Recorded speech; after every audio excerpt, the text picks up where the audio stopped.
I'm so glad to be able to welcome you back. We've been reading Christmas stories over the last couple of weekends, and many of you have now been able to celebrate Christmas morning.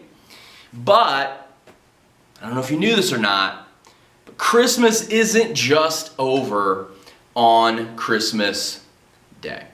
Matter of fact, Christmas is 12 days long. So we're actually the 25th, the 26th, today's the 27th. We are only 3 days into Christmas. So we are going to get to celebrate Christmas for 12 days. We have 9 more days left of Christmas. Now, what most people don't know, children, is this, is that the Christmas story takes place over a long time period. And I happen to want to tell you a part of the story that I think is really fun because, well, I kind of made it up. So this is a story that I've been telling for a couple of years now, and it's what I happen to call the Christmas mouse. So I'm going to get to tell you, instead of reading a story today, I am going to tell you a story, and it's a really fun story. So I want you to get snuggled in. I want you to get some popcorn. I want you to hang out with whoever it is that you're going to hang out with today, and get ready because you're going to get to hear the story of the Christmas mouse. Now, I suppose the story starts where many other stories happen. It starts on a long journey. You see, there's this little mouse, and he had decided that he was very hungry. You see, it was in the middle of the winter, and he was so hungry, and he looked out from his little mouse hole, and what he saw was a man. And this man was packing onto a donkey a bunch of food. Oh, his little nose began to twitch as he smelled really good things. He thought he might smell maybe some bread. The more he sniffed and the more he snuffled, he even realized, well, he smelled some of his favorite salt beef. Ooh, his tummy began to rumble, and he slowly crept out of his hole, and he ran over step by step to the donkey. And he climbed and slithered and slunk and got to the bags. And he very quickly but very, very skillfully climbed up the bag. And he peered his head in, and what he saw was exactly what he thought. He jumped in to the bag and began to eat. And he ate, and he ate, and he ate, and he ate until he became so full and so sleepy that he decided to take a nap.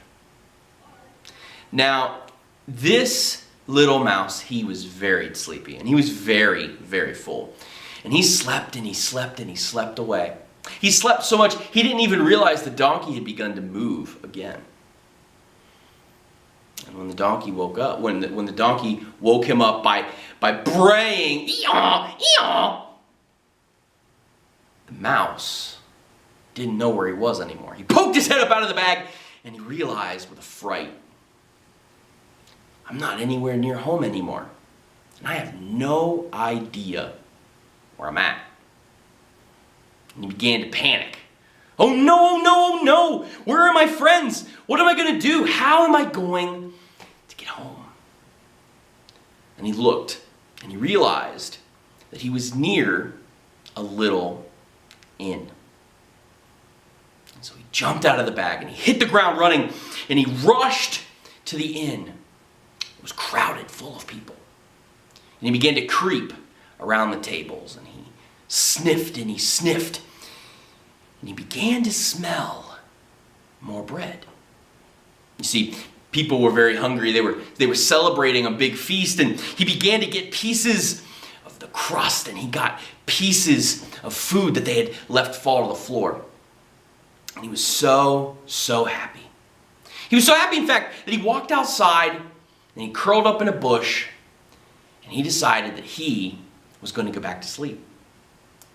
Except he saw a young couple. And you see, that young couple, he noticed, seemed very upset and very worried. And he could tell that the lady was pregnant. He could tell, as a matter of fact, that she was very pregnant. She was about to have a baby, in fact. And the mouse knew one thing, that when babies were born, that meant people came to visit. And that meant food. And so he decided that he was going to follow the young couple. And that's what he did. He snuck behind them, darting from bush to bush. And he couldn't figure out where they were going. You see, they kept going from house to house and from hotel and inn, and nowhere did they stop, did they actually stay. You see, he overheard that they kept being told that there wasn't any room at the inn. The mouse actually began to become concerned for them. You see, the lady, she was probably going to have the baby really soon. And the mouse knew, well, he knew that she was going to need somewhere to be able to rest. And if the baby came, well, she's going to need a place to be able to have the baby. And he began to get more and more concerned. And finally, they stopped at the very end of the road, and he was underneath of a wagon. And he was watching them from the wagon. And what he realized is that they were telling them they couldn't stay in the inn, but instead they had another place for them to stay. And he watched, and he was really, really anxious to see where exactly they put the lady. And what he realized was that the innkeep was taking them behind to a stable. The lady was overjoyed. She was so happy to have that stable. The man, he was worried. You could tell he wasn't quite sure, but he was trying to be strong. And the mouse wanted to do nothing more than to help them and maybe have some of their food too. The mouse found a pile of hay, and he snuggled up in the hay and became all warm, and he began to watch. And he watched as they prepared a bed for the lady, and he watched as the doctor came, and he watched as everything began to happen, and all of a sudden he began to hear the cries of a baby. The mouse was astonished, because not only did people come, a lot of people came to see that baby. You see, day after day, people would come and visit. And one time, shepherds came, and they stayed, and they talked, and they were so happy to see the baby, they bowed down in front of him.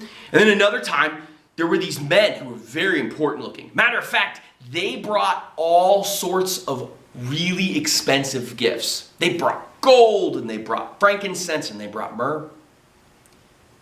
And then a star was up above that stable.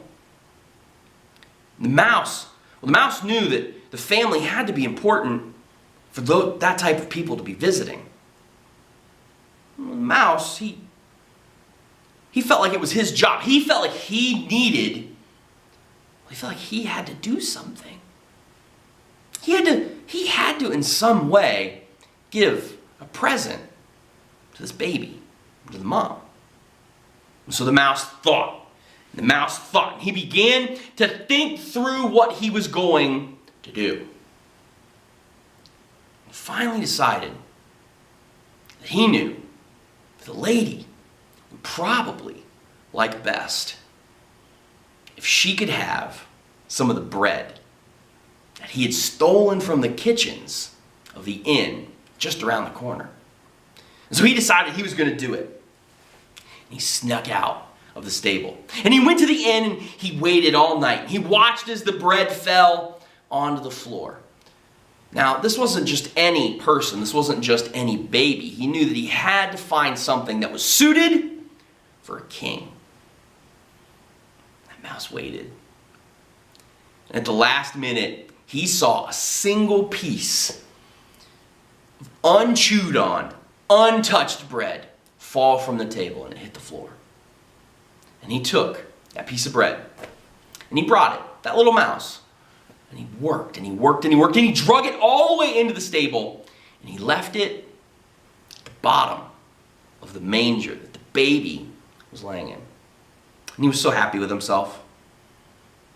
He went back to his stack of hay and began to watch. Mary, that young woman, for he had learned that her name was Mary, she saw the piece of bread. She took it, and instead of eating it like he thought she would, she actually gave it to a donkey that was nearby. When the mouse looked closer, he realized that donkey, that was the donkey that he hitched a ride with to get all the way to this inn. And in a way, the mouse felt like he'd done his job. You see, even if he couldn't make sure that Mary and the baby were able to eat the bread, at least he was able to give a present to their car, their transportation, the way that they got there.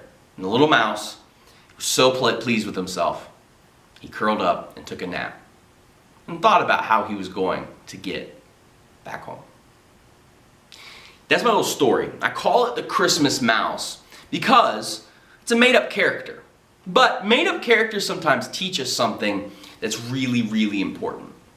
You see, Jesus doesn't actually care what type of gift we give.